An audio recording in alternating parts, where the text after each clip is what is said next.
Hello, this is Brian Hegney. I am excited to show you this really cool technique I came up with to make your very own homemade scrap paper sketchbooks. The beauty about this is there's like three things that's really cool about this. First one is you only need one piece of scrap paper and a quarter piece of cardstock. And if you don't even want to use cardstock, I suppose you don't have to use cardstock, but it makes the covers a little bit more sturdy. The second cool thing about this is you don't need to measure anything. No rulers, no worries, just fold and cut. And the third cool thing about this is that these little sketchbooks are designed to fit right in your pocket. And the fourth thing that's kind of cool is that you don't even need this handy dandy paper cutter if you don't have one, and I'll show you that at the end. And so the things that you need to make these cool sketchbooks are a stapler, a paper cutter. Can you shut that door? A stapler, a paper cutter. Okay, I'll shut it. Okay. One scrap piece of paper. This is just something my kids printed out and didn't want anymore. So I've got that, and one piece of cardstock. Again, really the only thing that if you don't want cardstock cover, which you should, but if you don't have cardstock, hey, you can get away with this. There's a fifth really cool thing. Stapling this size sketchbook can be done even with this size stapler. Alright, so let's get started and show you how we go about doing this. No, thank you. I'm doing a video. Please. Alright, so let's start. Now, the reason why we don't have to measure is I'm going to fold it once in half. This is a standard 8.5 by 11 sheet of paper, so if you have scrap paper that's been cut, it might not work very well for you. And then I'm going to fold it again in half, and so that makes quarters, I suppose. The trick my art teacher taught me in college was that all you have to do is match the corner to corner, make sure it's straight, and then hold it real well, and then bloop, whoops, bloop, there, and that should be pretty good. Alright, I'm going to unfold it now, and I'm going to cut it down this line right here. Alright, let's kind of put this, and I'm just going to eyeball it pretty much so that the curve or the bend here is going to be cut. There we go. And then I'm going to line up the halves like this, because I've pre-bent to them. That's perfect. And again, line up the little fold. I can see it. You probably can't see it in this video, but I can see it. I'm just eyeballing it. There. And now, whoops. Now I have 4 pieces. Is that right? 4 pieces? Yep. Which is quarters. Now, note that I've got 2 sides to each 4, so that's 8, and I'm actually going to fold these in half, so it actually becomes 16 sketchbook pages. Now, they're not all going to be able to be drawn on if you have anything printed, but personally, I love these little accidents. Oh, I'm going to do one more thing. I'm going to do one more thing, and I'm going to show this to you. Here's a sketchbook cover my daughter made. Hold on. Like me? Yes, like you. If you notice, I'm going to open this up. You want to see, let me move this paper out of the way. You want to see that your cover is going to be bigger than your pages slightly. Just so that when you have your book closed, it doesn't look like a sloppy thing with your pages sticking out. You really want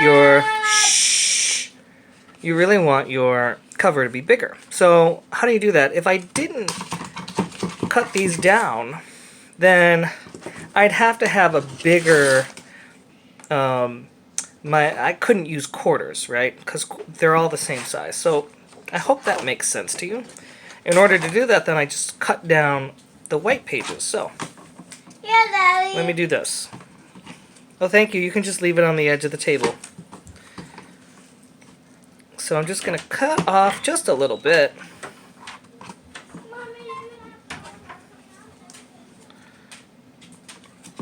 Yeah, just a little bit. See? And then cut off a little bit here. I'm going to make it a little even.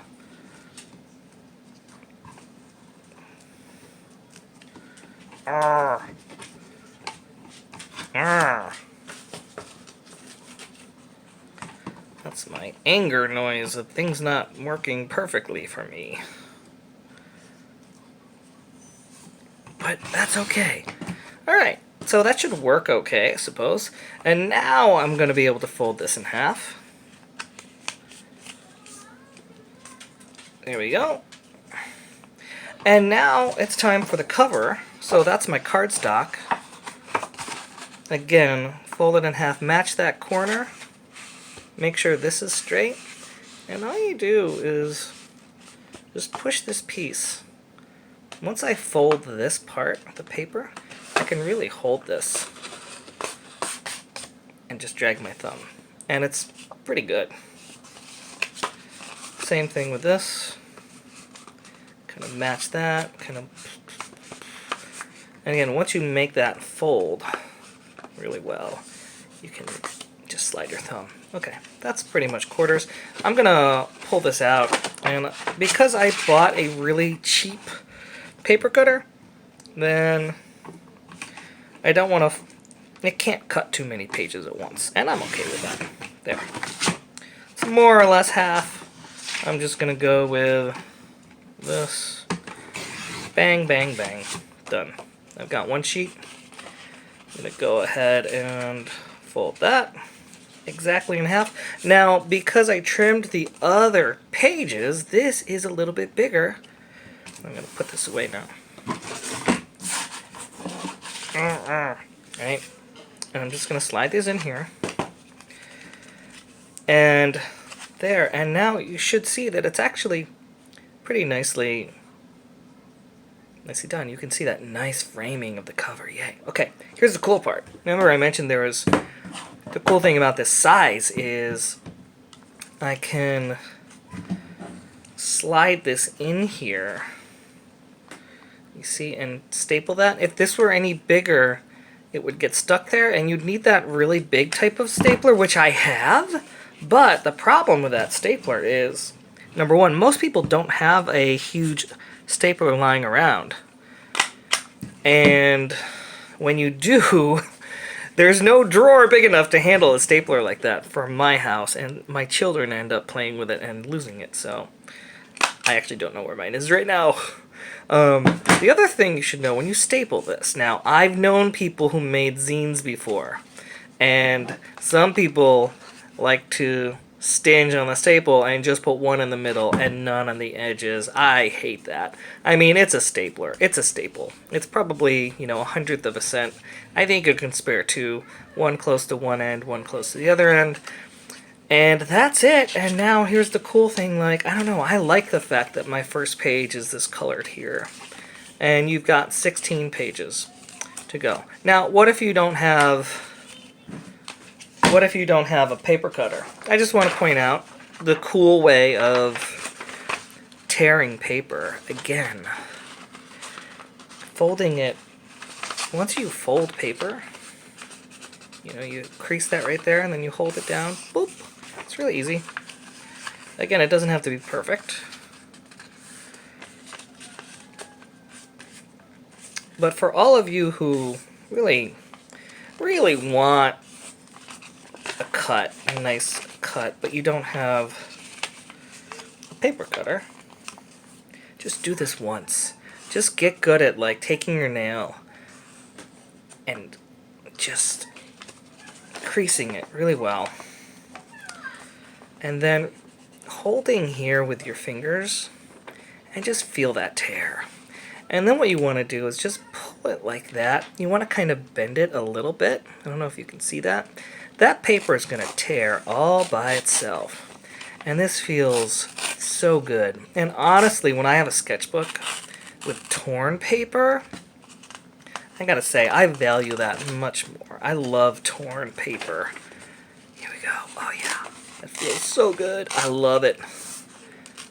It sounds good too. It's a great sound. Again, you wanna have it bent a little bit. There. And then of course the last one. So torn paper is wonderful. Again, the beauty of this size too is you don't need that specialty, really long stapler to staple these together. And again, if you're even out of cardstock, hey, you can always stick this in your back pocket. It's perfect size. So that's what we have here, sketchbooks. And I do want to show this one last thing. This is a, whoop, if you can hear that. This is a little what is this? It's my grocery list, right? So I put our dinners here on the front page as I was making my dinner prep, and then I have some notes about like what's an app dinner? What's the sandwich bar mean? And I said, what about it? And then of course I have all of the shopping list here. We've got veggies and all sorts of things. And then you can write a little love note to whoever's doing all of the shopping. And some notes in the back. So this is really cool. I love it. And you can have, write your own books or sketches and things like that. All right. Hope you enjoyed this. And I'd love to see your sketchbooks in the comments. Like and subscribe. Bing.